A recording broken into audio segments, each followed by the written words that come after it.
Cześć, cześć, witam wszystkich bardzo serdecznie. Ja jestem Ania, a dzisiaj pokażę Wam, jak zrobić taki sweter, który widzieliście już na zdjęciach. Mam nadzieję, że Wam się spodoba i spróbujecie go sobie zrobić razem ze mną. Jeśli chodzi o sam projekt, będzie to sweter robiony metodą raglanową od góry. Wzór, który jest tutaj, widzicie, już pokazywałam na kanale. Zrobiłam nim cardigan dosyć niedawno, jest to numer 75.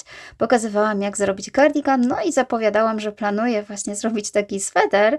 No i z tych planów już powstał ten sweter, więc ten, kto oglądał wzór na cardigan, będzie miał prościej i łatwiej, bo będzie wiedział, jak robić taki wzór. Natomiast ja lekko zmodyfikowałam tutaj ten wzór w tym swetrze, troszeczkę inaczej go robię, więc nawet jeśli robiliście już ten cardigan, to polecam sprawdzić, jak robię go sposobem raglanowym, czyli sweterek dookoła, no i troszeczkę zmieniam tam ułożenie tego wzoru. Sam wzór prezentuje się tak. Mamy do czynienia tutaj z takimi fajnymi, właśnie długimi słupkami podwójnymi tym razem. Taki sweter robię od góry, czyli planuję sobie odpowiednią szerokość na początku łańcuszka, która da mi dekolt, no i później wytyczam sobie specjalną liczbę oczek, która pozwoli mi ładnie wydzielić równo linie raglanowe, panele przednie, tylne i rękawy. Sam sposób wydzielania oczek tłumaczę później, nie będzie to trudne, uwierzcie mi, może wygląda na takie, ale takie nie jest. Dodatkowo ten sweter jest bardzo uniwersalny, ponieważ ja go robię bardzo szerokiego, ponieważ on dla mnie ma się układać w taką bombkę. Ja specjalnie zrobiłam dosyć szeroki ten sweter, żeby było prościej zrobić osobom, które potrzebują większy rozmiar. I dla przykładu, jeżeli robię standardowe sweterki w szerokości 50 cm, to ten, żeby Wam tutaj pokazać, ile dokładnie ma pod pachą, to on ma aż tutaj, słuchajcie, 70 cm. Ponieważ ja zdecydowałam, że to będzie szeroki sweter, on jest zwężany na dole, czyli tak naprawdę zwężenie jest dosyć duże, wielkie, fajne, takie ściągające sweter, a ja mam taki sweterek bombkę. Teraz tak, jeśli chodzi o rękawy, również robione są bardzo szerokie, takie wręcz powiedziałabym za szerokie, również w formie takiej bombki, czyli też tutaj mam aż 28 cm. Na samym końcu zawężam sobie ten rękaw, żeby miała taki ładny, długi ściągacz. To bardzo fajnie wygląda, takie zawężenie. I w zasadzie, tak jak mówię, jeśli nosicie podobny rozmiar co ja, czyli taką większą S-kę, powiedzmy M-kę, to taki rozmiar będzie odpowiedni na S-kę, M-kę, L-kę, a gdy chcecie zrobić sobie XL-kę, to tłumaczę tam, gdzie ewentualnie można dodać sobie i ile tych oczek, żeby się prościej robiło.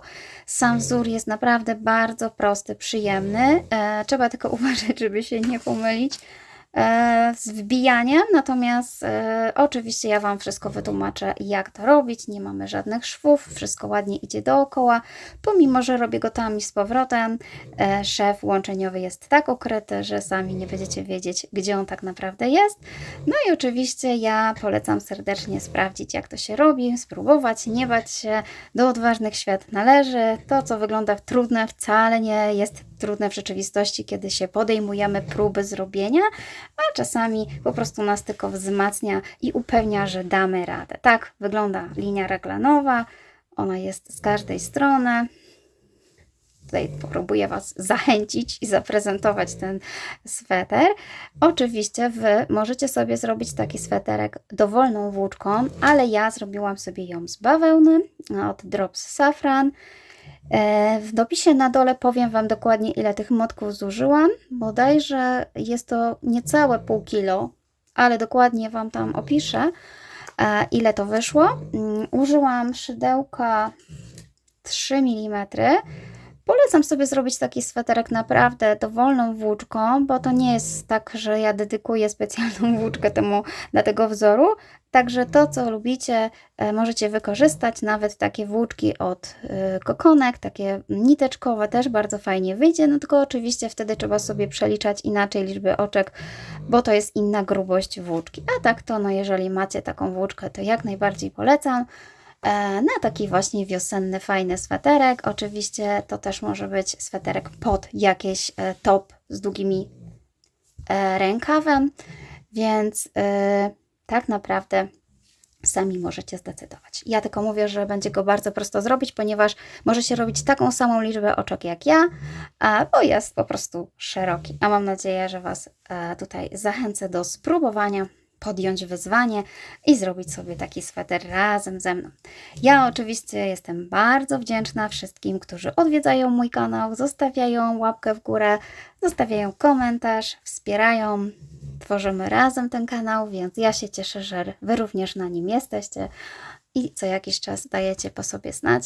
Także już pokazuję Wam, jak robimy ten sweterek. Zapraszam.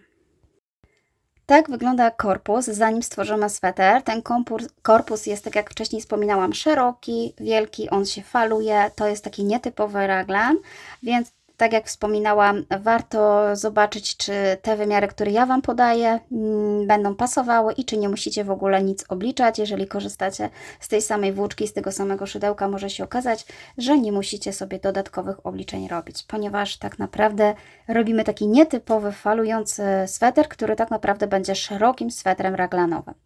Zaczynamy od zrobienia odpowiedniej liczby oczek łańcuszka, tutaj te dookoła. Ta liczba oczek łańcuszka musi Wam przejść przez głowę, czyli musi być odpowiednia, minimalna liczba, która Wam przejdzie przez głowę. Dodatkowo ta liczba musi być wielokrotnością liczby 6, ale też parzystą wielokrotnością. Ja tutaj otrzymuję 30 cm tak w linii prostej, więc dla mnie to jest wystarczający dekolt, żebym przełożyła przez głowę. Mam nadzieję, że dla Was też i że ten wzór będzie uniwersalny i nie będziecie musieli sami liczyć. I teraz tak, dla przykładu, jeżeli robicie inną włóczką, grubszą, cieńszą czy szydełkiem innym, to pamiętajcie, że musicie stworzyć po prostu odpowiedni łańcuszek, przerobić pierwszy ściek, zaczepić, złapać paluszkami i sprawdzić, czy Wam przechodzi przez głowę. To jest podstawa, żeby po prostu zrobić taki sweter, dekolt musi przejść przez głowę. Następnie musimy dostosować odpowiednią liczbę oczek.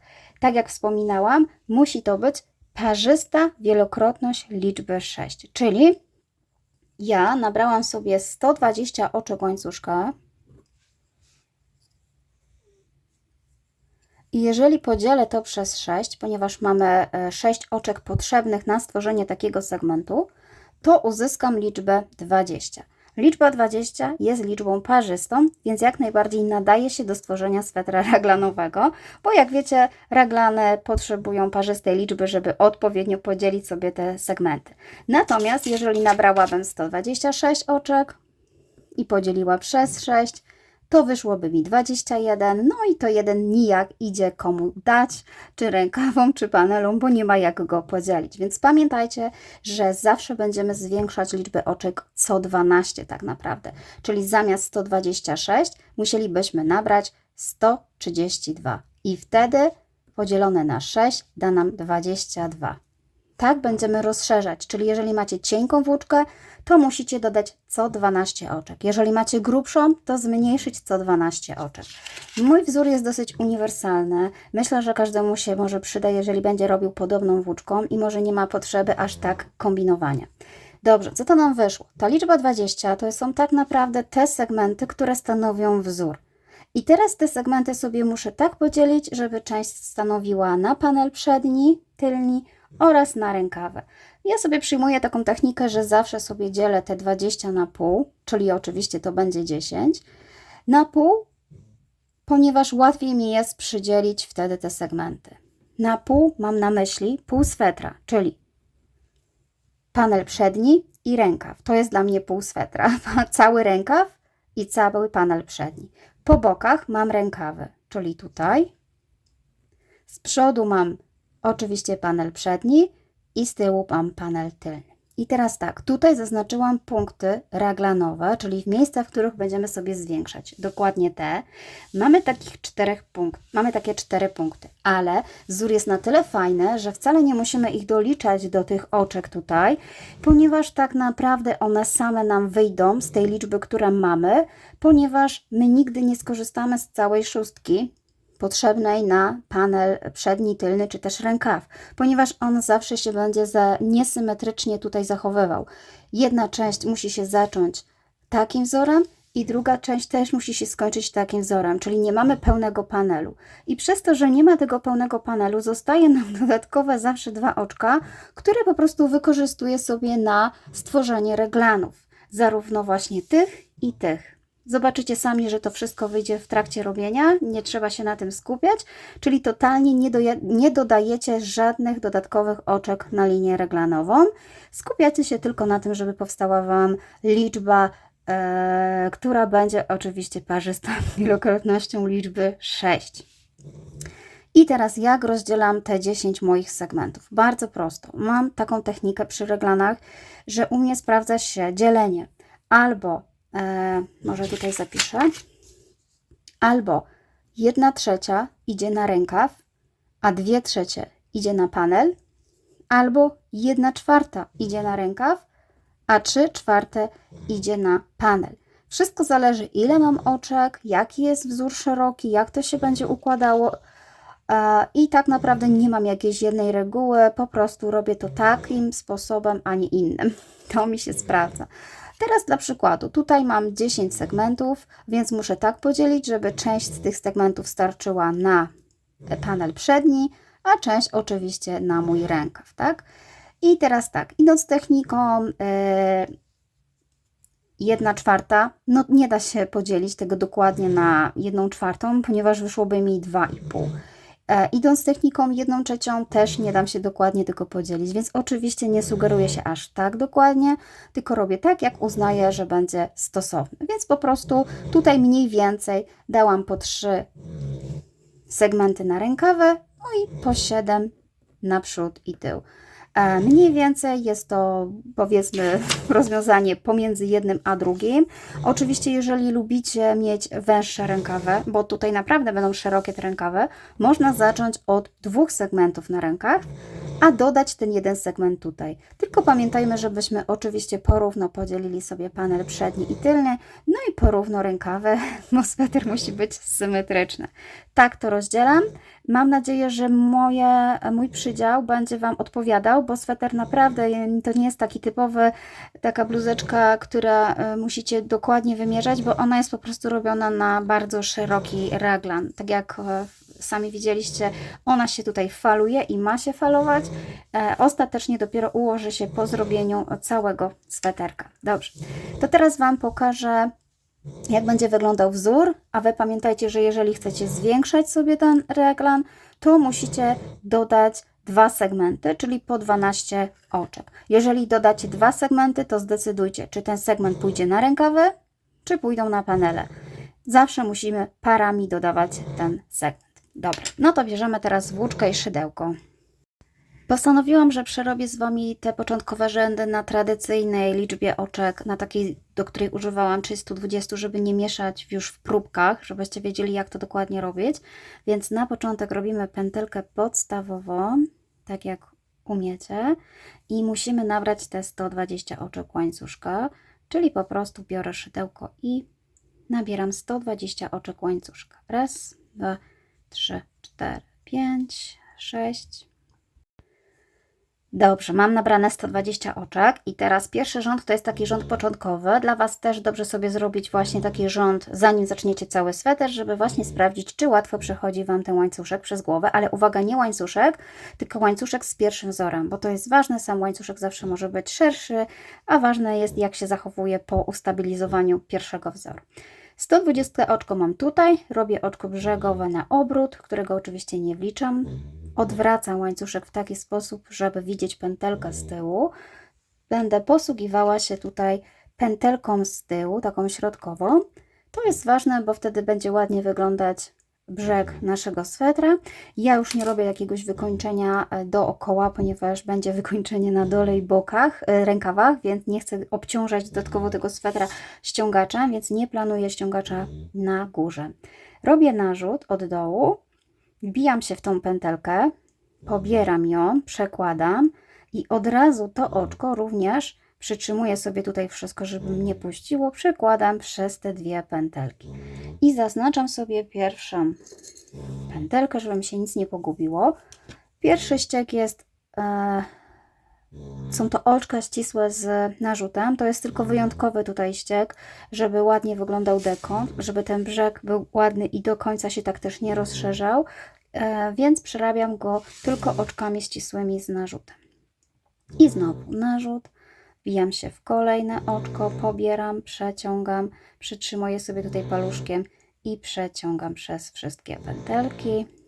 Można też przeciągać tutaj od tej strony, czasami jest łatwiej. To wszystko zależy, jaką technikę sobie przybierzecie, ale wygląd będzie zawsze taki sam. I ja dosłownie muszę przerobić moje 120 oczek łańcuszka. Cały czas tak samo. W taki sposób. Cały czas będę pobierała tą pętelkę środkową z łańcuszka, przeciągała. Tutaj staramy się nie gubić nitek, żeby ładnie wyglądało. I tutaj. I przerobię sobie tak do końca. I ja nie łączę tego okrążenia teraz, bo jest mi prościej przerobić sobie cały rząd, a połączyć później i ładnie to też będzie wyglądało. I wtedy nie pogubimy też oczek, nie pozakręca nam się cała robótka, więc ja mam taką technikę. Jeżeli wolicie najpierw połączyć, a potem zrobić wzór, dla osób zaawansowanych, to jak najbardziej możecie. Ja przerobię tą część do końca i pokażę, co dalej. Dobrze, zrobiłam sobie cały łańcuszek, 120 oczek i teraz muszę położyć go tak, żeby był górna część oczek łańcuszka złączyła się z górną częścią oczek łańcuszka z dwóch stron. Czyli patrzymy w międzyczasie, żeby łańcuszek nie był nigdzie przekrzywiony. On musi iść tutaj równo. Najlepiej sobie właśnie zrobić tak. I gdy mamy pewność, że on idzie równo, teraz dopiero sobie go połączę. Czyli wyciągnę sobie znacznik, wepnę, włożę szydełko tam, gdzie miałam ten znacznik i sobie zrobię tutaj oczko ścisłe. Czyli pobieram włóczkę, przekładam i mam połączone. Trochę wyciągnę to oczko, ponieważ można jeszcze w tym samym momencie połączyć dolne oczko. Ja jeszcze będę starała się tutaj później igłą ładnie połączyć to, ale można wybrać pierwsze oczko z tej strony, tutaj i również zamknąć jakby to okrążenie. Bardzo pomocne jest wtedy właśnie zamykanie też na dole, żeby ładnie wyglądało. Nie musimy właśnie łączyć tego okrążenia od razu, można po zrobieniu pierwszego rzędu. No i teraz zaczynamy robić nasz wzór. Zaczynamy od tak naprawdę, powiedzmy z tej strony, czyli tutaj będę. Zrobimy sobie najpierw część raglanową, później 3 segmenty, część raglanową, 7 segmentów, część raglanową, 3 segmenty, część raglanową, 7 segmentów. I uwaga, jak dojdziemy tutaj, to nie idziemy cały czas w okrążeniach, tylko musimy się wracać. Czyli jak dojdziemy tutaj, to będziemy z powrotem robić 7 segmentów, znaczy będzie już więcej, bo będziemy musieli zwiększać, ale będziemy raz iść w tą stronę, zawracać, w tą stronę, zawracać, w tą stronę. Tak będziemy budować ten sweter tam i z powrotem, bo wzór ładnie wygląda tam i z powrotem, więc tak go po prostu zrobimy.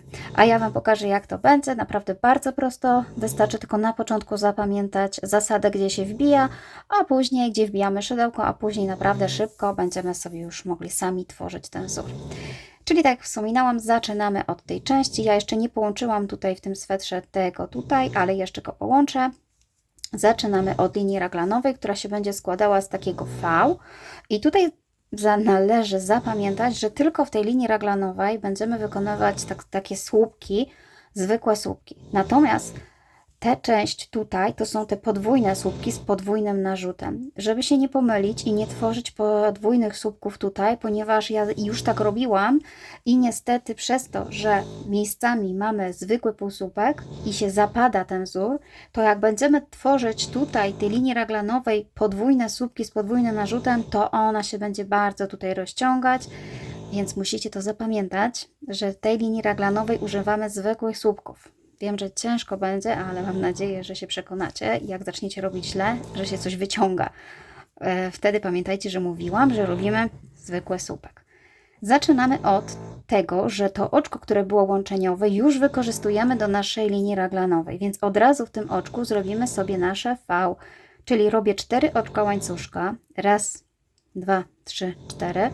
3 oczka łańcuszka stanowią mój słupek, a 1 oczko łańcuszka jako przejście pomiędzy słupkami. I znowu narzut i tak samo w tym miejscu, gdzie łączyłam, czyli dokładnie w tym, robię tutaj w pierwszym oczku zwykły słupek, czyli pobieram, przekładam przez 2 tylko pętelki, pobieram i przekładam przez 2 pętelki. I powinno Wam powstać takie V. Następnie przechodzimy już do wzoru głównego i wzór główny idzie tak. Pomijamy 2 oczka łańcuszka,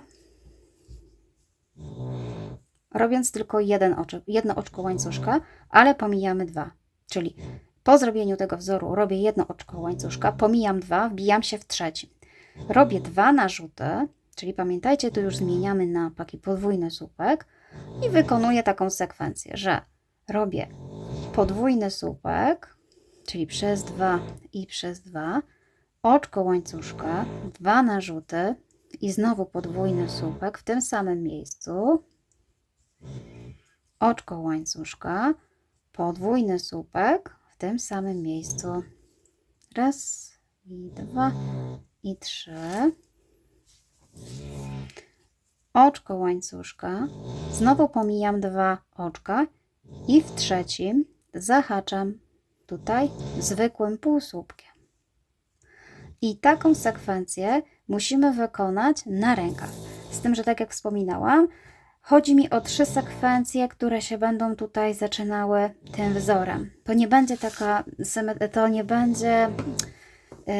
takie symetryczne, jeśli chodzi o tą samą ilość tutaj, tak jak zobaczcie, nie będzie tych półsłupków będą 2, ale będą 3 sekwencje z tych wysokich, ponieważ musimy to zrobić takim odbiciem, gdzie będzie taka zachowana symetryczność z jednej i z drugiej strony, więc nie będzie to parzyste. Mam nadzieję, że nie pogubiłam się w tym mówieniu. I dalej powtarzamy tak samo. Zawsze 1 oczko łańcuszka. Wzór, który robiłam na cardigan, trochę się różnił, więc tutaj jeśli robiliście cardigan, to zwróćcie uwagę, że jest różnica we wzorze i w liczbie oczek łańcuszka, żeby troszeczkę inaczej wyglądał ten wzór i inaczej się układał. I dalej. Pomijamy 2 oczka łańcuszka i w trzecim robimy ten segment, czyli 2 narzuty, przez 2, przez 2, przez 2, oczko łańcuszka, 2 narzuty, jeszcze raz, przez 2, przez 2, przez 2, oczko łańcuszka, 2 narzuty, przez 2, przez 2, przez 2, oczko łańcuszka, pomijam 2 pętelki, w trzeciej robię półsłupek, w taki sposób. I jeszcze jeden taki musimy zrobić, czyli oczko łańcuszka, pomijam 2 oczko łańcuszka, w trzecim przerabiam segment składający się z 3 podwójnych półsłupków, a pomiędzy nimi jest 1 oczko łańcuszka. O. I w tym momencie skończyłam robić rękaw, bo te 3 segmenty, które mówię, dokładnie są to te 3. Raz, 2, 3. I przechodzę do zrobienia punktu raglanowego, czyli robię oczko łańcuszka, pomijam 2 oczka i w trzecim robię to, co tutaj. Z tym, że pamiętamy, że robimy słupki, czyli 1 narzut, wbijam się w trzecie oczko i robię słupek, oczko łańcuszka i znowu 1 narzut i słupek. I mamy przerobione to. Przechodzimy do zrobienia 7 takich segmentów. I znowu oczko łańcuszka, tak samo jak wcześniej, pomijam 2 tutaj, a wbijam się w trzecie. Mam nadzieję, że to widać. Pomijam 2, wbijam się w trzeci. Robię 2 narzuty. I robię raz, 2, 3, oczko łańcuszka, 2 narzuty, raz, 2, 3, oczko łańcuszka, 2 narzuty, oczko łańcuszka, znowu pomijam 2 pętelki, a w trzeciej robię półsłupek. No i oczywiście robimy tak dalej. Muszę mieć 7 takich segmentów, czyli znowu oczko łańcuszka, 2 oczka pomijam, w trzecim robię mój segment, czyli raz, 2, 3, oczko łańcuszka, 2 narzuty, raz, 2, 3, oczko łańcuszka, 2 narzuty, przez 2, przez 2, przez 2, oczko łańcuszka, w trzecim wbijam się i robię półsłupek, oczko łańcuszka, w trzecim znowu robię tak samo i raz, i tutaj mamy przez 2, przez 2, przez 2 i tutaj znowu przez 2, przez 2, przez 2, oczko łańcuszka, wbijam się w trzeci i półsłupek, oczko łańcuszka. Jeśli dobrą liczbę oczek nabraliście, to nie ma potrzeby sobie znaczenia tych segmentów, tych punktów raglanowych, bo idąc po prostu schematem, który ja tutaj mam, to mi się wszystko powinno ładnie zgodzić, nie ma potrzeby zaznaczania. Natomiast oczywiście, jeśli wolicie, to sobie najpierw możecie to wszystko poznaczyć znacznikami. Czyli tak, sprawdzam mój raglan. Mam raz, 2, 3, 4, więc jeszcze mam tutaj do zrobienia 3. Oczywiście pies mi pomaga, ale niestety tak musi zostać na razie, że będzie słychać chrapanie. Któraś z pań mi napisała, że niedźwiedź chrapie, więc uśmiałam się. Ok, dobra. I znowu tak samo. Raz, 2, 3. Raz, 2, 3. Ja tutaj chcę z Wami przejść ten pierwszy rząd, żebyście mieli pewność, że ja sobie tutaj dobrze wszystko zrobiłam. Raz, 2, 3, 4, 5, 6, czyli jeszcze ostatni taki ten schemacik tutaj, 7. To robimy już 7, więc on już będzie kończący, czyli nie będzie miał tego półsłupka.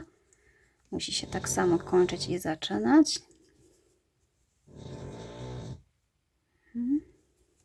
Raz, 2, 3. No i przeszłam przez panel przedni, czyli tutaj mamy 7. I teraz robię oczko łańcuszka i robimy reglan, czyli 2 pomijamy. I znowu pamiętamy, że robimy tylko zwykły słupeczek, jeden malutki, oczko łańcuszka i w tym samym miejscu drugi słupeczek. I znowu mamy do zrobienia rękaw, czyli oczko łańcuszka. Zaczynamy w trzecim oczku, przerabiamy takie 3 segmenty, czyli mamy tutaj raz, 2, 3, raz i raz, 2, 3 i raz. Oddalę trochę kartkę, żeby mi się ostrość tutaj skupiała na tym. Raz i teraz mamy tutaj.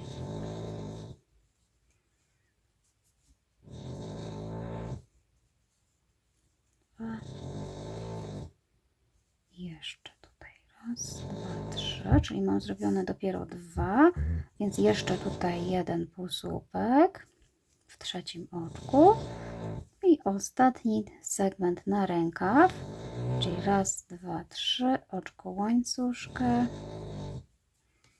raz, 2, 3, oczko łańcuszka i raz, 2, 3, oczko łańcuszka. No i teraz robimy ten reglan, czyli w trzecim oczku po słupeczku, jeden słupek, oczko łańcuszka i jeden słupek. No i jeśli dobrze mamy nabraną liczbę oczek łańcuszka, to oczywiście tutaj musimy zrobić 7 segmentów, czyli to co tutaj. I powinniśmy skończyć w miejscu, gdzie zaczynaliśmy.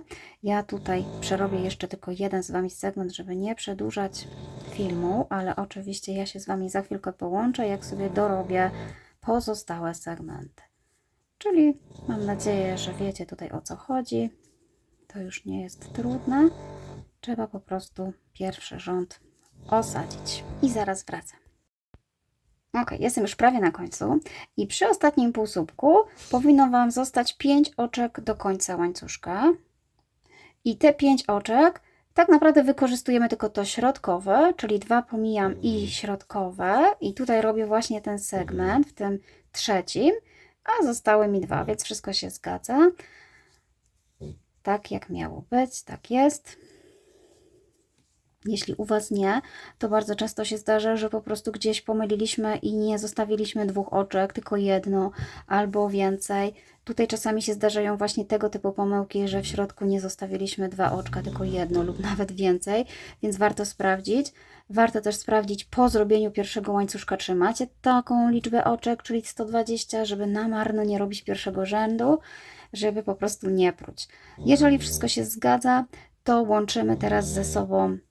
Tutaj dokładnie tak jak Wam wspominałam, łączymy ten ze sobą wzór. Będziemy za każdym razem łączyć. Robię oczko łańcuszka tak jak zawsze. Wbijam się tutaj w tą przestrzeń, dosłownie w tą przestrzeń i robię oczko łańcuszka. Łączenia są troszeczkę widoczne, ale naprawdę ten akurat raglan, który jest łączeniowy, można sobie ubierać z tyłu i tego też nie będzie widać. Naprawdę bardzo mało są widoczne te łączenia. Ktoś by się musiał wpatrywać, czym się one w ogóle różnią. Akurat jest tak wzorzysty sweter, że te łączenia w ogóle nas nie interesują, bo gdyby sweter rzeczywiście był jednolity i nie byłoby tych słupków, to może by to było widać. A przy takiej ilości wzorów te raglany w ogóle są niewidoczne. Dobra, i teraz tak jak Wam wspominałam, nie idziemy w tą stronę, tylko wracamy, czyli będziemy pracować na tej stronie w środku, tak? Czyli tutaj, bo musimy wykonywać wzór tam i z powrotem. Czyli tak, robimy znowu 4 oczka łańcuszka. 1, 2, 3, 4, ale tym razem, kiedy wracam, nie robię V, bo nie mam jak. To V dopiero zrobię, jak wrócę tutaj. Ja tu połączę, czyli jednym razem będziemy robić tylko 3 oczka łańcuszka, a to V dokończymy, jak wrócimy, a za drugim razem będzie to wyglądało inaczej, tak jak tutaj, dosłownie. Raz wygląda tak, że buduję V, a raz wygląda tak, że buduję tylko 4 oczka łańcuszka. Czyli odwracam od razu te 4 oczka łańcuszka i teraz moje 3 oczka łańcuszka tutaj stanowią słupek, a jedno oczko łańcuszka to jest to oczko, które zawsze było pomiędzy tymi wzorami. Czyli to jedno oczko jest już pomiędzy. I teraz zaczynamy zwiększać ten reglan. To będzie mocne zwiększanie, bo zawsze zwiększamy dosłownie o ten segment, więc to jest szerokie zwiększenie. Dlatego mówiłam, że to jest nietypowy szeroki reglan. I zwiększanie zawsze będzie odbywało się pomiędzy reglanami przed i po. Dosłownie w tych 4 punktach. Przed reglanem i po. Już tutaj szukam sobie, gdzie jest moje zwiększenie, czy ja sobie je zrobiłam. Ale tak, bo to był rękaw, czyli przed i po. Zawsze przed i po, przed i po, przed i po, przed i po. Czyli my tak naprawdę musimy 8 razy zwiększyć. Ponieważ jesteśmy tutaj z tej strony, więc na razie zwiększamy tylko z lewej, z prawej dojdziemy, jak zrobimy okrążenie. I teraz zwiększenie to jest zrobienie w tej części dosłownie tego potrójnego wzorku, czyli podwójny słupek, oczko łańcuszka, narzut, w tej części tutaj mamy słupek podwójny, oczko łańcuszka i tak to będzie wyglądało. Czyli my wstawiamy za każdym razem tą część i ona nam zwiększa ten sweter. Następnie wzór będziemy bardzo prosto kontynuować, bo już nie będziemy się sugerować oczkami łańcuszka, tylko miejscami. Zawsze będziemy wykorzystać do wzoru miejsce, w którym, jak widzicie, była ta trójka, te 3 słupki, to zawsze wykorzystujemy przestrzeń pomiędzy drugim a trzecim i tu jest jedno miejsce do wbijania, a drugie miejsce do wbijania to jest po półsłupku, czyli tutaj, czyli przed pierwszym wysokim półsłupkiem. I to są tylko te 2 miejsca, które będziemy wykorzystać do tworzenia wzoru zawsze, niezależnie czy robimy przód czy tył, czyli ten i ten, ten i ten, ten i ten. Tylko w tym miejscu stawiamy półsłupek, a w tym miejscu stawiamy potrójne, wysokie półsłupki. W tym półsłupek, potrójne półsłupki. Czyli idąc dalej, zawsze po zrojeniu tej części robimy oczko łańcuszka i tym razem stawiamy, tak jak powiedziałam, tutaj półsłupek. I znowu oczko łańcuszka, czyli liczba oczek łańcuszka, liczba wzorów się nie zmienia, tylko sposób wbijania. A po półsłupku stawiam tą część tutaj. Zmiana miejsca chrapania. No właśnie. I robimy, słuchajcie, potrójny tutaj ten wzorek. I teraz znowu oczko łańcuszka, tak jak wcześniej wspominałam, w tym miejscu półsłupek, oczko łańcuszka, a w tym miejscu nasz potrójny wzór. Raz, dwa, trzy, oczko łańcuszka, raz, dwa, trzy, oczko łańcuszka, raz, dwa, trzy, oczko łańcuszka i tu stawiamy słupek. I zobaczcie, doszliśmy do momentu, a nie, bo my oczywiście teraz robimy odwrotnie, czyli my nie robimy rękawa, tylko robimy panel, więc jest tego więcej. Czyli znowu tutaj, teraz wbijam się tu i robię ten potrójny. Czyli raz, dwa, oczko łańcuszka i trzy, oczko łańcuszka. I musimy patrzeć oczywiście, gdzie jest ten punkt raglanowy, żebyśmy go nie przeminęli, ale jeszcze mam tyle do zrobienia, więc spokojnie nie przeminę go, nie przeoczę, bo tam oczywiście musimy zrobić zwiększenie.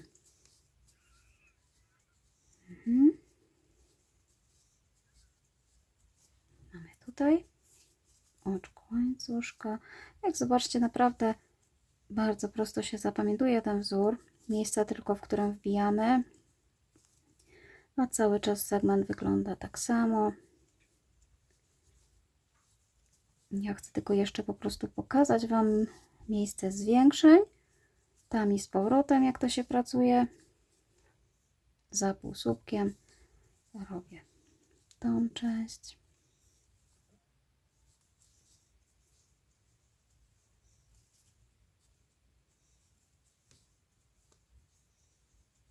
I oczko łańcuszka. I zobaczcie, jestem tutaj w miejscu, gdzie jest moja linia raglanowa, ale jeszcze tutaj do zaczepienia mam półsłupek. No i zgodnie z tym, co robiliśmy tutaj, musimy zrobić takie zwiększenie, czyli oczko łańcuszka, czyli w tym miejscu robię to zwiększenie, dokładnie ten segment, który się składa z trzech części, z trzech wysokich podwójnych półsłupków, w zależności tutaj jak się mówi gdzie, ale z dwoma narzutami. I tutaj oczko łańcuszka i wracamy do raglanu, w którym pamiętamy, że robimy słupki z jednym narzutem, czyli wbijam się w środek teraz, robię jeden słupek, oczko łańcuszka, narzut i słupek. Czyli tu mamy same słupki, takie z jednym narzutem, a ta część jest podwójna. I znowu oczko łańcuszka i znowu tutaj muszę zrobić zwiększenie po tej stronie również, żeby mi się tutaj wszystko zgadzało. Raz, dwa, trzy, oczko łańcuszka i raz, dwa, trzy, oczko łańcuszka. I znowu tu zaczepiam, oczko łańcuszka. Tu robię wzór.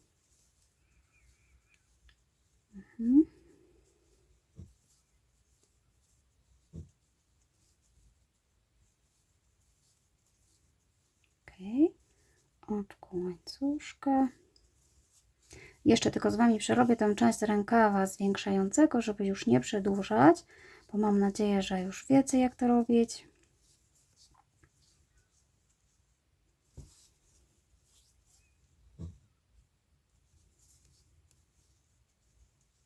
Czyli oczko łańcuszka. No i właśnie jesteśmy przy drugiej części, tutaj gdzie jest reglan, czyli znowu oczko łańcuszka i w tych miejscach robimy sobie zwiększanie.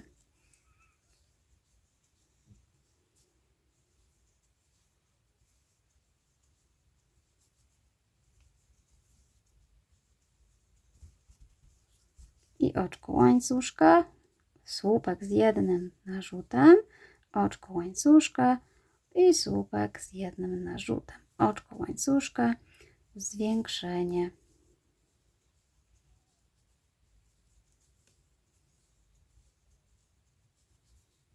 Dobrze. Nie będę już z Wami tutaj robiła, bo by film wyszedł może za długi, ale oczywiście teraz robię panel przedni bądź tylny. Dojdę do raglanu, tu zrobię zwiększenia I zrobię rękaw i zatrzymam się tutaj i pokażę Wam, jak wygląda łączenie i znowu jak odwracamy tą robótkę. Jestem już prawie na końcu, zrobiliśmy prawie całe okrążenie. Ja tutaj chcę Wam pokazać, jak będzie wyglądała ta część. Tutaj oczywiście, tak jak wskazuje mi wzór, jeszcze wstawiam półsłupek, oczko łańcuszka i tutaj oczywiście nie możemy zapomnieć o tym, żeby również rozszerzyć, bo tu rozszerzaliśmy, czyli ostatnia linia raglanowa również na samym końcu rozszerzam, czyli dokładnie to, co zaczynaliśmy.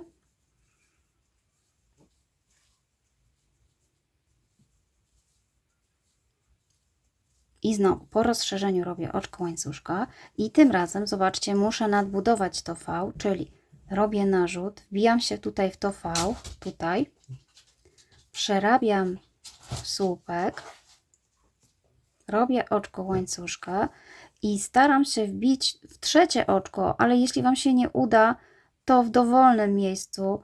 Ważne, żeby po prostu się tutaj wbić w jakąkolwiek tutaj pętelkę. Można sobie odwrócić i sprawdzić, gdzie jest ta trzecia pętelka. U mnie jest tutaj, ale troszeczkę jest zaciągnięta. Nawet w jedną bądź w dwie, cokolwiek zaznaczamy i robimy oczko ścisłe, tak? Żeby powstał wzór. I tak jak wspominałam, teraz będziemy wracać, czyli nie robimy w tą stronę, tylko w tą stronę. Więc znowu robię 3-4 oczka łańcuszka, odwracam robótkę i tutaj, tak jak na początku, muszę to zrobić to V, więc zrobiłam 3 oczka łańcuszka, jedno jako przerwa, a teraz robię narzut i jeszcze w tym samym miejscu wykonuję właśnie moje V. Czyli tak, w parzystym rzędzie, przepraszam, w nieparzystym rzędzie od razu tworzę V, a w parzystym zaczynam tylko od łańcuszka, bo później dopiero wracając buduję to V. I słuchajcie, wzór się dosłownie niczym innym nie zmienia. Cały czas będziemy sobie robić tak samo, cały czas tu w liniach raglanowych, w tych miejscach będziemy sobie rozszerzać, dlatego rozszerzenie jest spore, sweter jest spory, w 4 punktach zawsze rozszerzamy, tu gdzie są słupki pojedyncze, czyli z jednym narzutem, pamiętajcie, żeby robić właśnie niższe te słupki, bo one potem będą za wysokie i może to nieładnie wyglądać. Jak się gdzieś pomylicie, no to trudno, może akurat nie będzie Wam to przeszkadzać. Natomiast zawsze zaczynam tak samo, czyli jeżeli idę teraz w tą stronę, to tylko tutaj zrobię zwiększenie, a jak przejdę dookoła, to muszę zrobić tutaj. Czyli teraz robię sobie oczko łańcuszka i dokładnie robię sobie zwiększenie w tej przestrzeni, czyli znowu zaczynam tak samo. Naprawdę nie jest to trudne, trzeba tylko po prostu przemyśleć na spokojnie, zastanowić się i sprawdzić. Można sobie zrobić taką małą próbkę, jak na początku chcecie, a potem po prostu sobie już obliczyć, jak to będzie u Was wyglądało. I tak naprawdę musimy zrobić taką wysokość korpusu, która będzie łatwo pod pachą, wygodna pod pachą. Ja tutaj nie chcę robić całego tego rękawa, myślę, że jeszcze tutaj Wam po prostu pokażę tą część, bo ja już mam ten korpus oczywiście skończony, żeby szybciej było mi nagrać film, żeby nie było zbyt długich przerw, bo potem już nie pamiętam, co mówiłam, więc przygotowałam sobie ten korpusik i za chwilkę Wam to właśnie pokażę, jak będę wydzielała rękaw i jak to właśnie będzie wyglądało. Czyli tak naprawdę proste. Wystarczy tylko zacząć robić, skusić się, sprawdzić, że dacie radę i robimy sobie dalej. I tutaj właśnie mamy raglan, w którym będziemy również zwiększać.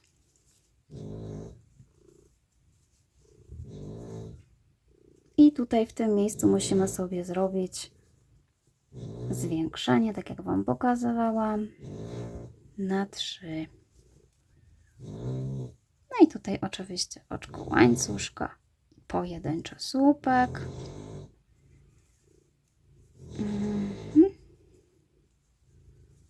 I raz, i dwa.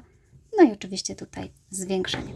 Tak jak wspominałam, my zwiększamy po bokach o jeden panel, czyli zobaczcie, teraz zaczynaliśmy od 3 takich tych segmentów, to w kolejnych mamy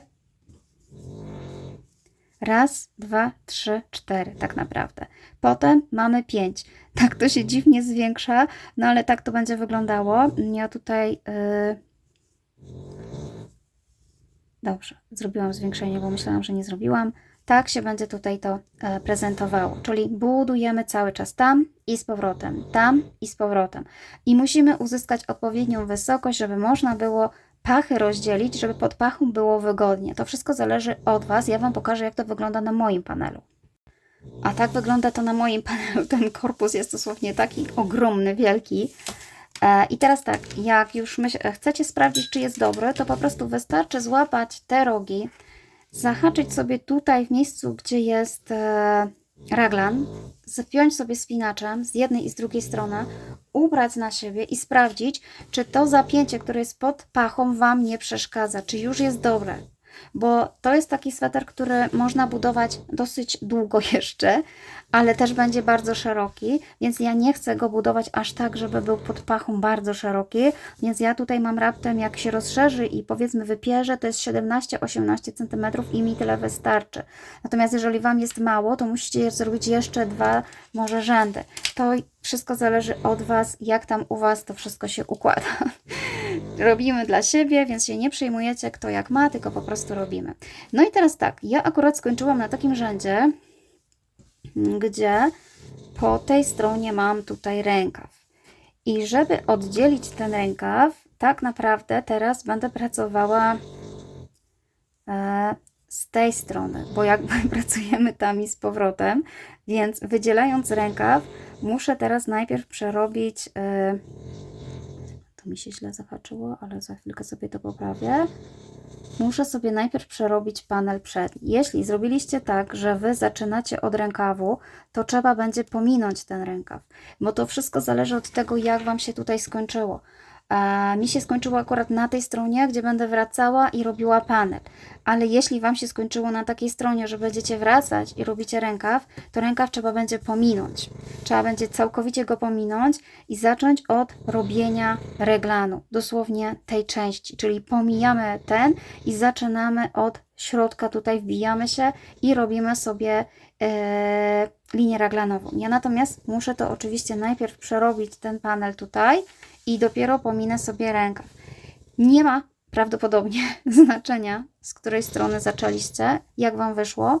Mówię prawdopodobnie, bo nie jestem w stanie zrobić 2 swetrów i zobaczyć, jak będzie z tej, jak z tej, ale myślę, że nie będzie miało znaczenia, bo linie raglanowe wepchniemy do środka, do wewnątrz, do swetra, a potem sobie stworzymy specjalną linię raglanową jeszcze łączącą rękawy, to Wam później wytłumaczę.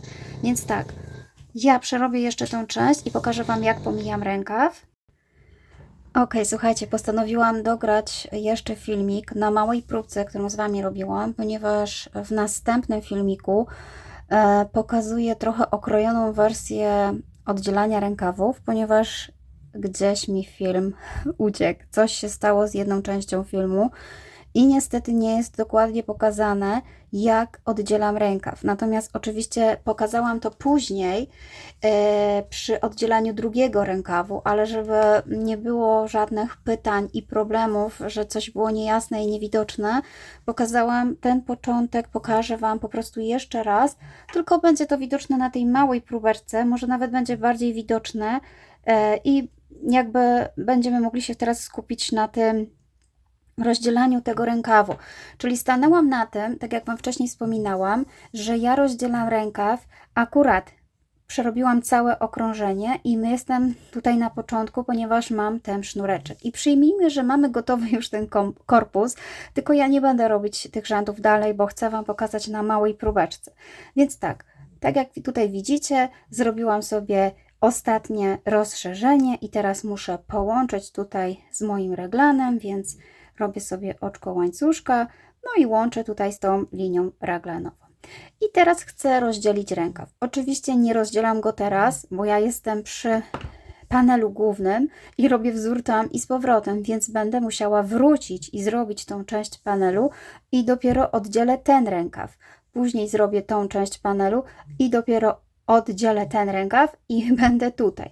Czyli tak jak Wam wspominałam, to wszystko zależy od tego, na jakim etapie skończyliście, czy idziecie z powrotem tutaj, czy idziecie z powrotem tutaj. Jakby nie jestem w stanie wszystkiego Wam pokazać, ale da się to samemu rozkminić, co w jakim momencie trzeba zrobić, ponieważ metoda zawsze będzie taka sama. I tak jak Wam wcześniej wspominałam, ja kolejny rząd już nie robię żadnych zwiększeń, czyli idę tak po prostu jakby bez zwiększeń. I teraz pokażę Wam, jak to wygląda przy tym momencie, bo akurat ten moment mi ucięło, czyli tak naprawdę pójdę teraz do góry i pokażę Wam, jak będę szła tą stronę. Czyli tak, połączyłam, robię 4 oczka do góry, raz, 2, 3, 4, odwracam, ponieważ pracuję teraz tą stronę i tutaj nie robię zwiększenia w tej części, tylko pomijam zwiększenie i od razu zahaczam w tej przestrzeni półsłupek, czyli zrobiłam 4 oczka łańcuszka, jedno jako oczko przejściowe i tutaj od razu zahaczam i robię półsłupek. To jest to, co później chcę Wam pokazać w filmie, ale niestety ta część mi umknęła, więc pokazuję na małej próbce. Natomiast w dalszej części oczywiście robię mój wzór, czyli tutaj muszę przerobić sobie cały panel. Dokładnie tak samo, więc tutaj akurat już idę dalej tak samo. Więc przerobię tą część na panel, dojdę do tego momentu, czyli do mojego punktu raglanowego. Dobrze, przerobiłam ten panel, tak jak Wam powiedziałam, i teraz znowu jestem tutaj, w miejscu, gdzie mam punkt raglanowy, no i gdzie zaczyna mi się pierwszy rękaw. To jest niestety ta część, która mi się nie nagrała, więc dlatego pokazuję to na tej małej próbeczce. W dalszej części już będziecie mieć zwykły film z zwykłym korpusem, natomiast to jest tylko taka wstawka, która może jakby pomoże Wam zobaczyć to tutaj na tej małej przestrzeni. I tak, oczywiście kończę tutaj tym półsłupkiem, który muszę wstawić. I tak jak wspominałam, tutaj nie ma rozszerzenia w ogóle, więc robię oczko łańcuszka i wstawiam cały czas tą linię jeszcze raglanową. Jeszcze w tym momencie ją robimy ostatni raz. Dokładnie taką samą jak zawsze. Teraz pomijam część na rękaw, czyli muszę ją sobie tak złożyć, żeby była w taki sposób. No dosłownie ona się też tak ułoży, bo musimy sobie ją pominąć. I wbijamy szydełko od razu, robiąc sobie tą linię raglanową, czyli przechodzimy do zrobienia linii raglanowej, pomijając tutaj właśnie ten rękaw. Czyli robię sobie narzut, wbijam się w sam środek tej linii raglanowej i znowu robię ten właśnie wzorek na linię raglanową. Oczywiście to są takie zwykłe słupki. Czyli tak wygląda oddzielenie rękawa. My tak naprawdę robimy koło siebie wzór na linię raglanową, pomijamy rękaw. Tego niestety nie było na tym filmiku. W dalszej części już pokazuję tą część, którą już mam nagraną, gdzie mi ten filmik nie uciekł, czyli znowu przerabiam tutaj bez dodawania oczywiście żadnych zwiększeń, czyli znowu robię sobie oczko łańcuszka, wbijam się tutaj w tą przestrzeń i robię półsłupek. I znowu robię to samo, czyli jadę cały panel, znowu pomijam, robię tutaj zwykły półsłupek bez zwiększeń, robię linię raglanową, pomijam tak samo rękaw jak tutaj i dochodzę do momentu tak naprawdę, gdzie zaczynałam. I ten moment już będzie na następnym filmie, tam może trochę dalej, ale tego mi właśnie brakowało. Dokładnie pominięcie pierwszej części i jak zaczynam. Także dalsza część będzie już trochę inaczej może wyglądała. To jest tylko taka wstawka, przez którą niestety musiałam coś takiego dorobić. Czasami tak się zdarza, że coś ucieka, nie wiem dlaczego, no ale może tak miało być. Dobra, więc następny film już jest kontynuacją mojego całego swetra. Oczywiście ja Wam nie pokazałam, ale ja już nie robię zwiększeń przy tym rzędzie, czyli kiedy robimy sobie panel zwykły, to zaraz po reglanie zaczepiamy tutaj półsłupek, czyli pomijamy tą część zwiększającą. Niestety miałam ten film nagrany, nie wiem co się stało, to się w ogóle wszystko nie nagrało. Nie chcę za bardzo pruć tego swetra już, żeby Wam to jeszcze raz pokazywać. Natomiast pokażę Wam właśnie tutaj. Czyli bo jestem przy drugim rękawie. Czyli jakby tak, zarówno po tej i po tej stronie nie dodaję już zwiększeń, po prostu muszę zaczepić tylko ten półsłupek w jednym miejscu i półsłupek w drugim miejscu. Akurat przy tym rozdzielaniu kończę tutaj zakończeniem półsłupkiem, tak? Robię oczko łańcuszka i nie robię zwiększeń, więc od razu przechodzę do zrobienia linii raglanowej. Czyli początek też jest taki sam. Pomijamy zwiększenie, zaczynamy od półsłupka, który po prostu jest w tej części, gdzie robicie panel przedni. Tutaj dokładnie to widać, że zaczęłam od zrobienia V i od razu przeszłam tutaj.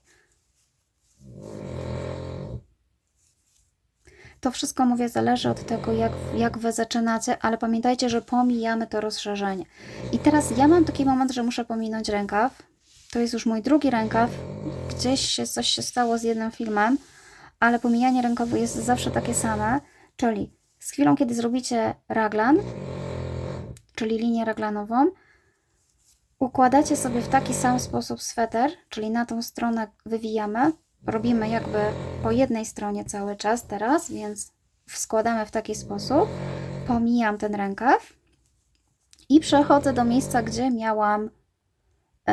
miałam drugą linię raglanową. Tutaj u mnie akurat linia raglanowa łączy się z raglanową, ponieważ robię już drugi raglan. No niestety coś mi się stało z tamtym filmem. Dopiero zauważyłam, jak już jest za późno, ale jeśli macie pierwszy rząd taki, czyli linię raglanową, to po prostu wbijacie się w ten raglan i go robicie w taki sposób, że robicie tak, jakbyście robili linię raglanową. Następnie pomijacie zwiększanie i robicie półsłupek i kontynuujecie wzór. Ja natomiast jestem teraz przy tym wzorze już, gdzie łączę, więc nie mogę tego zrobić, bo już mam nadbudowaną tą część, ale zaraz Wam to pokażę, jak to u mnie wyglądało. Więc tak naprawdę jestem na drugim etapie łączenia, czyli teraz muszę po prostu tylko ze sobą połączyć te dwie linie raglanowe. I tutaj pomiędzy łączeniem nie robię żadnego oczka, bo tych oczek byłoby już za dużo. Po prostu połączyłam tym oczkiem łańcuszka. I teraz wyciągam sobie trochę. Ok, teraz musimy się przyjrzeć temu, jaki nam wzór powstał i od tego zależy, co będziemy w tym momencie robić, bo zobaczcie, ja oddzieliłam w taki sposób, że miałam tutaj przy sobie dwa tak naprawdę takie V, ale one tak naprawdę, jak sobie tak połączycie, to stanowią kontynuację tego wzoru takiej niby trójki. Wiadomo, że to nie jest to samo, ale można tak mniej więcej przyznać, że to mniej więcej tak to wygląda i tutaj pomiędzy oczywiście też był ten półsłupek, czyli z jednej i z drugiej strony. Czyli my teraz musimy kontynuować tak naprawdę to, co wyjdzie w danym rzędzie. Raz wyjdzie, że musimy zrobić taką trójkę, a raz wyjdzie, że musimy wstawić V. Czyli w każdym rzędzie będziemy robić inaczej, w zależności od tego, jak wyjdzie. Zobaczcie, ponieważ ja z Wami połączyłam teraz idąc z tej strony, więc teraz się wracam, więc muszę odwrócić tą robótkę, jakby teraz niby na lewej, ale oczywiście tutaj nie ma lewej strony i sprawdzić, na jakim ja jestem tutaj etapie. No jestem na takim etapie, że zawsze po naszej półsłupku wstawiało się takie potrójne T, więc żeby była kontynuacja, ja muszę potraktować tą część tutaj, te dwa półsłupki, jak tą moją trójkę. Czyli w jednym tej przestrzeni muszę postawić tak naprawdę półsłupek. I od tego zacznę, że po zrobieniu połączenia zrobiłam sobie oczko do góry, czyli połączyłam sobie, zobaczcie, zrobiłam sobie jedno oczko do góry, żeby mi tutaj łatwo się robiło. I w tym miejscu, czyli w jednym V, stawiam dosłownie półsłupek. Tak? Robię oczko łańcuszka i teraz przechodzę dosłownie do tego samego wzoru, który wykonujemy zawsze. Tylko że tutaj się właśnie będzie różniły sposób, w jaki będziemy co gdzie wstawiać. Może faktycznie lepiej będzie, jak sobie zrobicie to rozdzielenie rękawów tak jak ja, bo wtedy macie pewność, że robicie tak jak ja, ale oczywiście dla osób zaawansowanych jest to do rozkminienia i nie jest to takie trudne, bo sami zauważycie, że ja też będę musiała w którymś rzędzie powstawić nie półsłupek, tylko zaczynając od tej trójki. I przerobię teraz całe to okrążenie, żeby Wam pokazać, jak się będzie łączyło z półsłupkiem, a potem, żeby Wam pokazać, jak to się zaczyna kolejne okrążenie. Jak gdyby dwa okrążenia będą się zupełnie inaczej zaczynały, ale zawsze będziemy musieli po prostu patrzeć na to, co w danym momencie musimy wstawić, żeby była kontynuacja tego wzoru. I tutaj zrobię sobie dosłownie już tylko tułów, pracuję tylko panel przedni i tylny, pomijamy już rękawy, bo one są odcięte, więc mam do zrobienia tutaj całe okrążenie i zaraz wracam. Oczywiście jeszcze pokażę Wam, ponieważ tak naprawdę tak samo jest przy drugiej stronie, gdzie mamy rękaw. Też trzeba wziąć pod uwagę, jak jest wzór. Czyli przerobiłam na razie tylko pierwszy panel i jestem w miejscu, gdzie rozdzielałam ten drugi tak naprawdę rękaw. Zobaczcie, tu jest sytuacja bardzo podobna. Robimy kontynuację wzoru, czyli za półsłupkiem jeszcze tutaj wstawiam mój standardowy ściek. O Jezu. Przepraszam, ale oczywiście tutaj trzeba dwa razy nawinąć, więc robię mój wzór potrójny.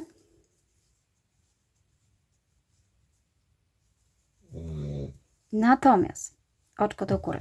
To, gdzie stanowiło mi te dwa półsłupki, te dwa takie linie raglanowe, te dwie, przepraszam, to oczywiście ja to traktuję tak, jakby to była ta część wzoru, czyli w drugiej, nie w tej pierwszej, czyli w tej drugiej postawię tutaj półsłupek, tak? Oczywiście teraz może to trochę źle wyglądać, ale gdy będziemy robić sobie rękaw, to się to fajnie ułoży, bo tam też będziemy wyprowadzać sobie wzór, a nawet można sobie to trochę później jeszcze przeszyć, jeżeli by coś faktycznie wystawało, ale tych dziur jest naprawdę dużo, więc myślę, że nie ma aż takiego znaczenia. I znowu oczko do góry, znaczy oczko łańcuszka i za półsłupkiem tutaj tak samo muszę tworzyć ten mój wzór. Czyli my tak naprawdę wykorzystaliśmy poprzednie linie raglanowe do wplecienia go w ten wzór tak naprawdę. O, coś takiego to weszło, czyli jedna może część jeszcze nie do końca jest tak połączona, bo ona troszeczkę zwisa, ale gdy będziemy robić rękaw, ona się fajnie ułoży. Zawsze można, bo one tak naprawdę powinny być tak połączone, tak? Czyli one by wtedy tak stanowiły kontynuację wzoru. Ale póki co, póki nie ma rękawu, tym się nie przejmujemy, czyli robimy sobie taką kontynuację wzoru. I ja muszę znowu oczywiście przerobić jeszcze jeden panel. Dobra, no i doszłam do początku. Oczywiście wiem, że tak naprawdę tutaj to wszystko wygląda jak czarna magia, ale gdy sami zaczniecie robić, to też zauważycie, że już widzicie, jak ten wzór się układa i co trzeba przy nim zrobić. I tak, tu jest mój ostatni półsłupek, czyli tak naprawdę muszę tutaj wykonać ten ściek potrójny, czyli 2 narzuty. Muszę tak go tutaj zakończyć. Po prostu pamiętajcie, że trzymamy się tej sekwencji, żeby zawsze wyglądało tak samo. Wiem, że te pierwsze 2 rzędy będzie najtrudniej tak naprawdę zrozumieć, ale potem zobaczycie, że już będzie prościej. Oczko łańcuszka. No i oczywiście tak to wygląda, że my teraz musimy to połączyć, pomimo że te różnice wysokości są różne, ale mamy potrójne i po środku mamy ten półsłupek, którym zaczynaliśmy. Więc dosłownie wbijam się w oczko tego półsłupka i ja sobie tutaj połączę oczkiem ścisłym. I mamy pierwsze okrążenie takie wyrównujące tak naprawdę. I teraz znowu będziemy się zastanawiać, co trzeba zrobić dalej. Czyli przyszliśmy z tej strony, więc odwracamy robótkę i patrzymy, co będziemy robić z tej strony.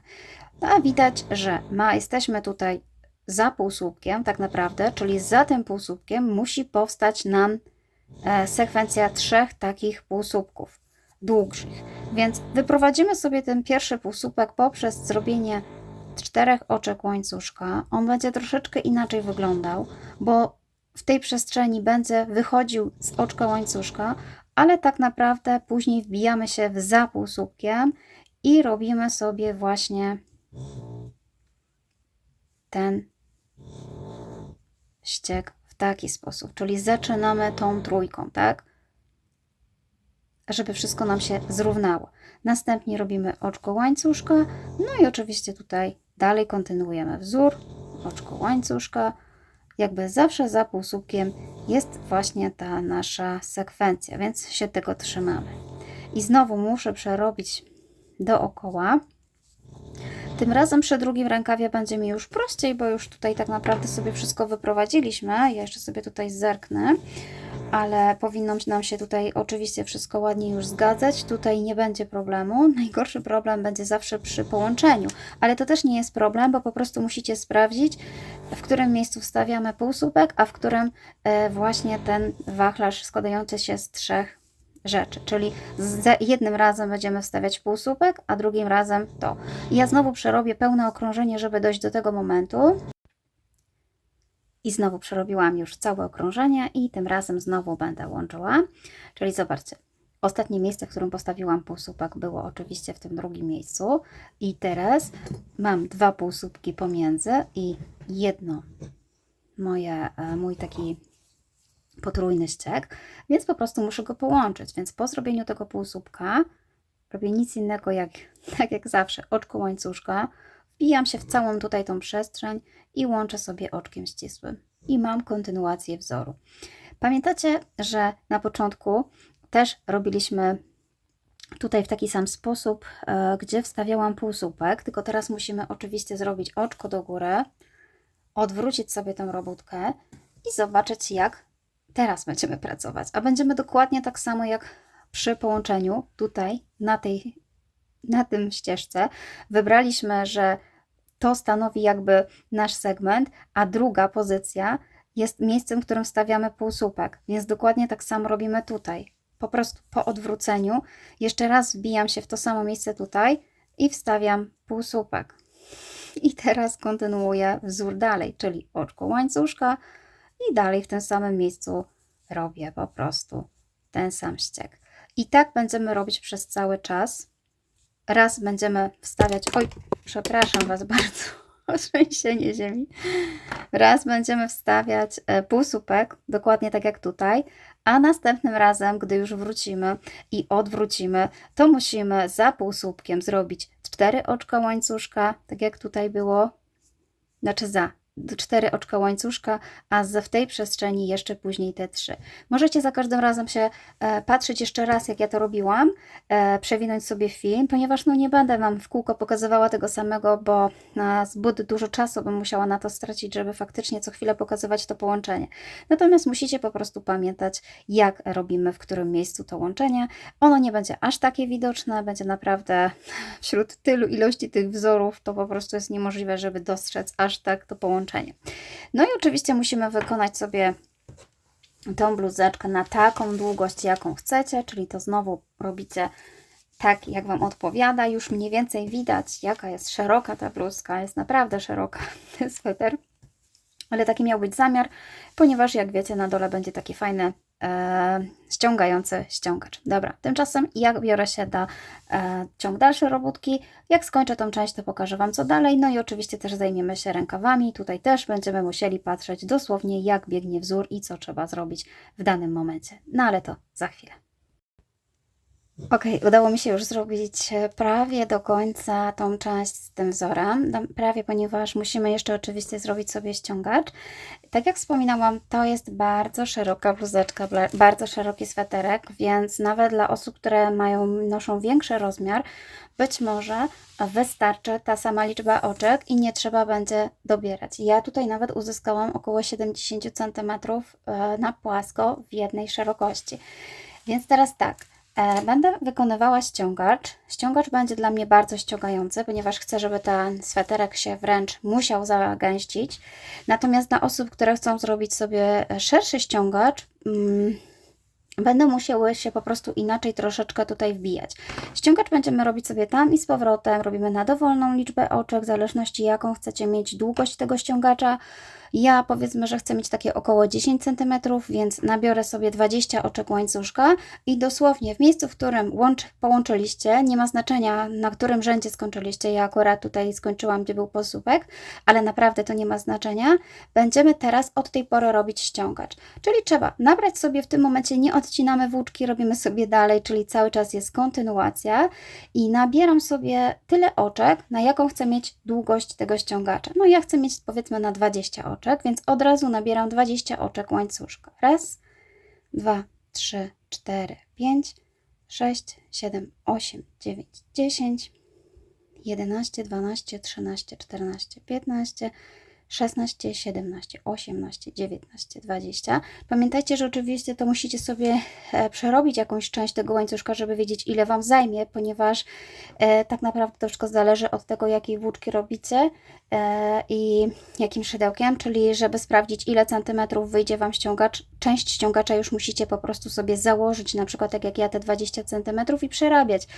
Jeżeli w trakcie uznacie, że jest to za mało bądź za dużo, no to trzeba spróć i wtedy dostosować sobie tą liczbę. Można też osobno zrobić sobie taką próbkę z tego wzoru i sprawdzić, ile nabrać oczek. Ja tutaj nabrałam 20, robię jeszcze jedno oczko brzegowe, czyli 21, odwracam łańcuszek na drugą stronę i wyszukuję środkowej pętelki, tak jak zawsze. I teraz będziemy robić oczka ścisłe z narzutem. Czyli tak jak w pierwszym rzędzie, którym zaczynaliśmy sweterek, z tym, że będziemy sobie najpierw wbijamy się oczywiście w tą środkową pętelkę, zaczynam od drugiego oczka i muszę przerobić 20 oczek ścisłych z narzutem, a potem będziemy sobie pracować na oczkach ścisłych z narzutem, ale wbijanych w tylną pętelkę, żeby powstał taki ładny ścieg ściągaczowy. Tutaj na początek muszę przejść przez te wszystkie 20 oczek. I powiem Wam, na czym będzie polegało ściąganie tej robótki. Ok, jestem tutaj, prawie na końcu. Pamiętajmy, że mamy tutaj taką ostatnią pętelkę schowaną z tyłu, taką pierwszą pętelkę, którą też trzeba przerobić. Oczywiście zawsze warto sobie policzyć, czy macie tam samą liczbę oczek. I teraz będziemy sobie zawsze zaczepiać tutaj o ten wzór. I teraz wszystko zależy od tego, jaką macie szerokość bluzki, bądź jak bardzo chcecie zawęzić, bądź właśnie jaki rozmiar nosicie. Ponieważ ja chcę bardzo zawęzić, więc będę wbijała się tylko w te przestrzenie tutaj, za każdym razem. Nie będę wyszukiwała żadnych tutaj oczek, ale jeśli macie bluzeczkę powiedzmy na styk, to warto wyszukiwać te pętelki osobno, każdą tutaj, raz, dwa i wbijać się rzadziej. Natomiast ja muszę się wbijać dosyć szeroko, żeby zawęzić ten ściągacz. Zaraz Wam pokażę, o co chodzi. Czyli tak, zaczepiam sobie najpierw w tej przestrzeni, mam tutaj pierwszą przestrzeń, wkładam szydełko pod i robię sobie pierwsze oczko ścisłe, raz. W kolejnej przestrzeni zaczepiam i robię 2. Będę używała tylko tych przestrzeni widocznych tutaj dziurek. Nie będę wykorzystywała żadnych oczek i będę wykorzystywała za każdym razem 2 przestrzenie. Czyli w następnym momencie, jak wrócę, wykorzystam te 2 przestrzenie, potem te 2. Jeżeli Wam to uznacie, że to jest za bardzo ściągnął ściągacz, trzeba się raczej wyszukiwać pętelek, ponieważ ja doszukując się tylko przestrzeni, tak naprawdę omijam oczka, a czasami jest tych oczek więcej niż tej przestrzeni. Dla przykładu, jak ja się wbiję tutaj w te 2 przestrzenie, to tak naprawdę tracę raz, 2, powiedzmy 3 oczka, tak? Albo nawet i 4. Jeżeli Wy potrzebujecie mniej zawężenia, to musicie wybierać tylko te pętelki tutaj z góry, co 2 pętelki. Natomiast jeżeli tak jak ja robicie taką szeroką bluzkę, to może się też zdarzyć, że musicie wbijać się w 3 przestrzenie, żeby więcej zagęścić. Tak naprawdę to będzie wychodziło w trakcie robienia ściągacza. Mi też to wyjdzie w trakcie robienia ściągacza, bo ja robię tylko raz bluzkę. Nie staram się robić tak, że najpierw przerobię jedną, a potem już wiem. Najwyżej próję i mówię Wam, jakie zmiany zrobiłam. Na tą chwilę zaczepiam sobie o 2 przestrzenie. Jeśli uznam, że rzeczywiście to jest dalej za mało, to będę starała się albo wbijać w 3 przestrzenie, albo na zmianę. Raz w 2, raz w 3. No ale na razie wbiłam się tutaj w 2, ponieważ chcę Wam pokazać, jak tylko będę wykonywała ten ściągacz. Natomiast to, jak się będziecie zaczepiać i ile razy, to też tak naprawdę zależy od Waszej bluzeczki. Zobaczcie, tutaj widać, że ja zrobiłam te 2 oczka ścisłe. To jest pierwsze i to jest drugie. I oczywiście one nie wchodzą nam do wzoru. Czasami warto sobie zaznaczać ostatnią pętelkę z naszego ściegu ściągaczowego, żeby Wam się nie pomyliło. Natomiast oczywiście my teraz odwracamy do środka, czyli pracujemy z powrotem i teraz pracujemy właśnie tymi oczkami dalej ścisłymi, ale wybierając już tylko tutaj tą tylną pętelkę, czyli jak popatrzycie sobie z góry na łańcuszek, musimy wybrać tylną pętelkę od tego łańcuszka, który docelowo tworzył tutaj nam ten wzór. Czyli robię narzut, znowu wbijam tutaj szydełko tak w środku, przeciągam i przeciągam przez 2 pętelki. I tutaj oczywiście też doradzam osobom początkującym znaczyć te oczka, żeby była pewność, że nie gubimy nic. Natomiast dalej przerabiamy tak samo, czyli cały czas wbijamy się w tylną pętelkę i robimy sobie nasz ściągacz z oczek ścisłych z narzutem. Tutaj mam do przerobienia 20. No jak przerobicie sobie też tak kilka rzędów, to potem możecie właśnie sprawdzić, czy ta wysokość ściągacza jest dobra, czy ewentualnie wracacie się i robicie większą, mniejszą liczbę oczek. To już niestety musicie sami przymierzyć i zdecydować, jak ten ściągacz będzie wyglądał. I już tutaj dochodzę do tego punktu ostatniego, żeby Wam jeszcze tutaj pokazać, jak będziemy zawracać. Będziemy dosyć dużo razy przekładać tą bluzkę, ten sweter. Musimy zrobić taki ściągacz. Ostatnie oczko pobieram 2 pętelki, czyli całe pętelki z oczka, żeby była ładna krawędź. Robię oczko do góry i odwracam. I też staram się zawsze odwracać tak samo, żeby ta krawędź wyglądała zawsze tak samo. I znowu jestem z tej strony i znowu zaczynam tak samo, czyli tutaj wbijam się w pierwszą tylną pętelkę i przerabiam oczka ścisłe z narzutem. Oczko do góry jest tylko oczkiem brzegowym, natomiast zawsze pracujemy na oczkach ze wzoru i pilnujemy tej samej liczby oczek, żeby nam się tutaj nic nie zmieniło. Czyli znowu mam tutaj do przejścia 20 oczek.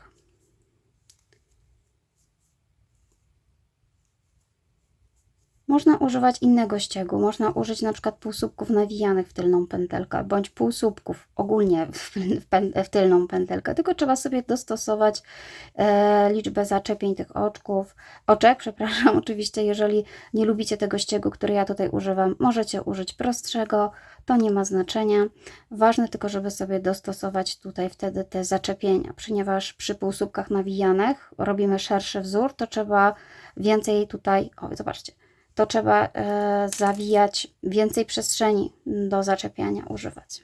To tylko takie wspominam dla osób, które by chciały zmienić wzór.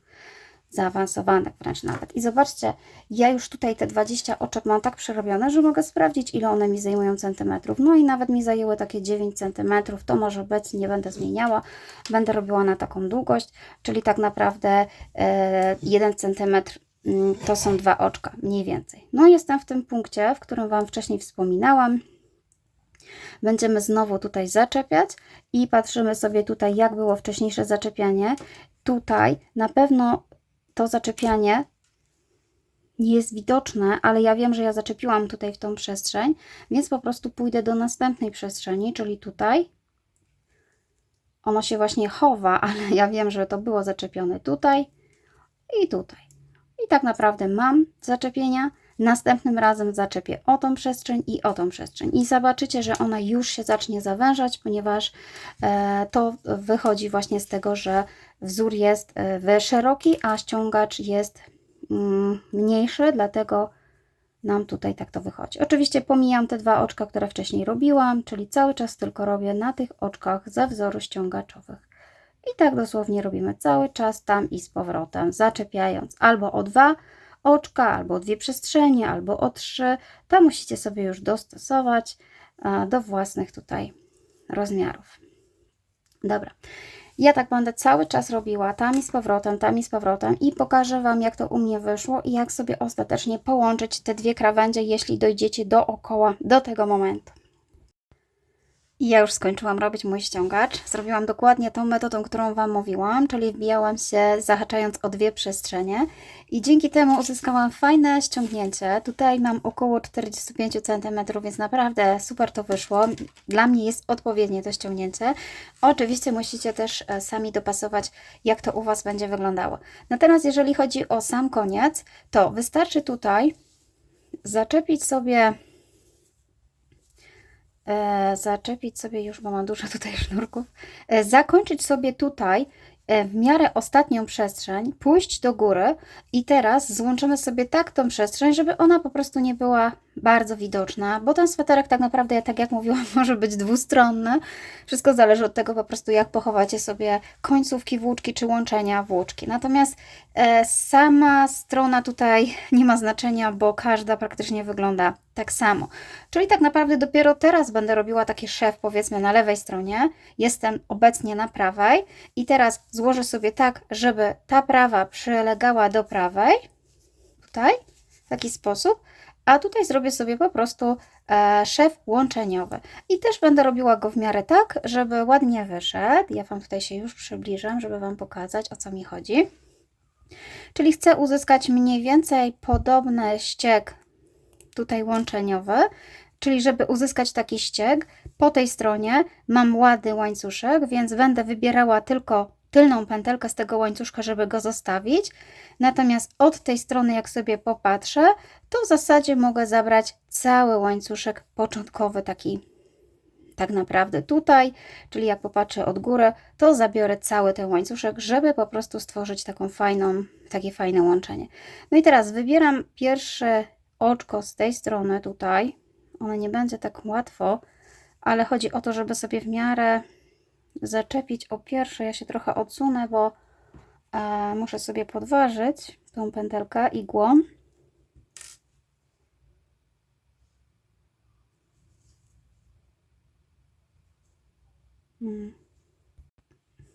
Dobra, już mam. Czyli zabieram sobie taką pierwszą pętelkę z tej strony całą. Z tej strony na razie tą pętelkę sobie tutaj trochę wyciągnę, natomiast z tej strony zaczepiam o pierwszą pętelkę, tak jak Wam mówiłam, tylną. I teraz przeciągam sobie tą pętelkę, tą co mam na szydełku tutaj, przez te wszystkie pętelki. W taki sposób sobie tutaj to połączę i zrobię oczko do góry. Następnie znowu pobieram kolejną pętelkę tutaj z tej strony i tylną pętelkę z tej strony. Przeciągam tutaj włóczkę i robię oczko ścisłe. I znowu całe oczko z tej strony, tylną pętelkę z tej strony. Ja tak naprawdę pracuję w środku tutaj, tak jak to widać, czyli robimy sobie od lewej strony ten taki, powiedzmy, ten szef, żeby po prostu był bardzo mało widoczny, w razie czego jak pomylicie się, która strona jest prawa, która lewa, nie będzie to miało jakiegoś takiego większego znaczenia. No i tak trzeba sobie mniej więcej to zeszyć. Powolutku, oczko po oczku, oczkami ścisłymi.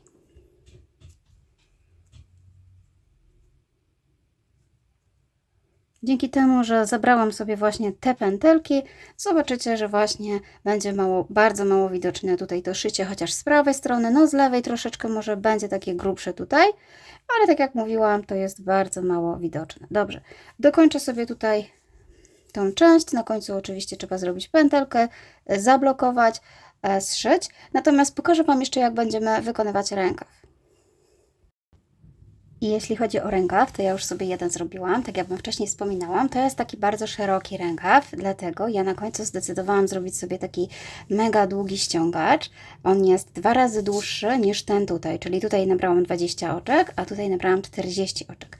Oczywiście nie musicie go w ogóle zakańczać ściągaczem, możecie sobie zrobić taki długi i szeroki rękaw, to wszystko zależy od tego, co Wam się podoba. A jeśli chodzi o to, jak będziemy go przerabiać, to będzie bardzo proste, ponieważ będziemy dokładnie tak samo pracować w okrążeniach, jak tutaj z środkowym panelem, z tym, że oczywiście musimy sobie zacząć pracować. Więc musimy najpierw sobie popatrzeć, która strona teraz będzie do przerobienia, czy ta w środku, czy ta na zewnątrz, ponieważ ja już tutaj widzę, że na zewnątrz mam wzór, który robiłam tutaj z prawej strony, więc teraz, żeby wracać, muszę zacząć od środka. Nie wiem, jak jest u Was, to wszystko zależy, jak rozdzielaliście, ale prawdopodobnie, skoro rozdzielaliście na prawej stronie i szliście na prawej stronie, to teraz trzeba wracać i iść na lewej stronie. Pamiętajcie, że tutaj mieliśmy taką sytuację, że mieliśmy z reglanu jeszcze 2 takie słupki ciągnące się. Ja teraz wykorzystam tą przestrzeń do zaczepienia włóczki i dosłownie zrobię w środku ściek, który teraz powinien iść.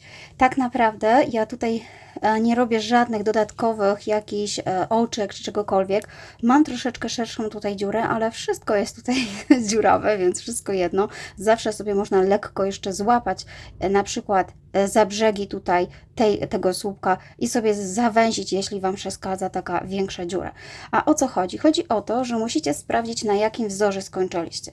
To jest bardzo proste, bo ja widzę, że tutaj z tej strony mam ten ściek z 3 takich podwójnych słupków, zarówno tutaj, jak i tutaj. No i oczywiście mam też ten ściek, który był tutaj tym raglanem, czyli dokładnie te dwie rzeczy. Więc teraz, żeby wyrównać ściek, po bokach będę miała półsłupki, a w środku muszę zrobić sobie ten ściek potrójny. Tak to u mnie wygląda. Nie wiem, jak to u Was wygląda, ale musicie się sugerować tym, co macie z tej strony. Ja ewidentnie z tej strony tutaj widzę, że mam 3 takie właśnie słupki i brakuje mi teraz tak naprawdę tutaj jest jakby półsłupek, oczywiście nie ma go, ale tak jakby był, taka ciągłość.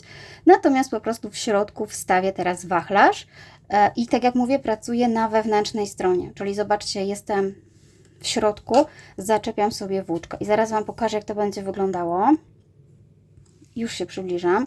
Czyli ja ten środek tak naprawdę będę traktowała jako środek, w którym zaczepię włóczkę, czyli sobie zrobię pętelkę podstawową, ponieważ nie chcę, żeby ona mi wystawała z tej strony, bo to jest moja prawa strona, więc troszeczkę tak wezmę od środka, ją tutaj zaczepię w taki sposób i tutaj zrobię sobie pierwsze oczko łańcuszka, a tak naprawdę muszę zrobić 4 oczka łańcuszka, bo tak jak wspominałam, to jest dla mnie przestrzeń, którą ja będę używała do zrobienia tego wachlarza, czyli robię 1, 2, 3, 4, 2 razy narzut i dosłownie można w tym samym miejscu bądź tutaj zrobić sobie ten półsłupek, to znaczy ten ściek. Ja zrobiłam wszystko pod jednym, dlatego mam może trochę większą dziurę, ale gdybym zrobiła go tutaj, może by była mniejsza, ale jakoś tak nie ma to dla mnie znaczenia, w którym miejscu ja to zrobię, po prostu musi być kontynuacja wzoru, czyli jeszcze raz i mam wachlarz. Następnie robię oczko łańcuszka i tak jak standardowo półsłupek robiliśmy właśnie tutaj. Będzie takie małe tutaj, zobaczcie, przejście było widoczne, że jest niby tutaj dużo tych oczek, ale tym się nie przejmujcie, ponieważ my musimy kontynuować wzór, czyli zaczepiam dokładnie w tym miejscu co zawsze i robię półsłupek. I tak naprawdę to jest ta dziura, którą będzie widoczna. Oczywiście można to w inny sposób zrobić, ale ja ten sznurek, który tutaj mam, wykorzystam po to, żeby igłą jeszcze delikatnie, jak już będę kończyła ten rękaw, przeciągnąć na przykład w tym miejscu i w tym miejscu i sobie połączyć. Tak samo jak będę miała z tej strony, czyli tak połączyć, żeby ta dziurka była mniejsza. To już naprawdę jest taka estetyka, którą możecie sami wykonać. Zszyć sobie delikatnie dziurki, jeśli Wam przeszkadzają. No i potem oczywiście robimy cały czas ten sam ściek, czyli za półsłupkiem robię mój ściek. Tak jak wspominałam, dobrze popatrzcie, którą teraz stronę powinniście robić, bo ja widzę tutaj, że one są na lewej stronie, bo prawa strona inaczej wygląda. Prawa strona ma takie półsłupki, takie ładniejsze, a lewa troszeczkę mniej ładne. I to jest ważne, bo raz robimy na prawej, raz na lewej, dlatego tutaj, żeby się nie pomylić, musicie sprawdzić, jak u Was to było. No i teraz oczywiście cały czas muszę dookoła zrobić już ten rękaw tym samym wzorem, sprawdzam sobie, czy mi się po prostu wszystko zgadza. Zawsze za półsłupkiem robię ściek składający się z tych 3 podwójnych półsłupków z oczkiem łańcuszka, a tutaj w drugiej przestrzeni zawsze wstawialiśmy ten półsłupek, więc tak robimy.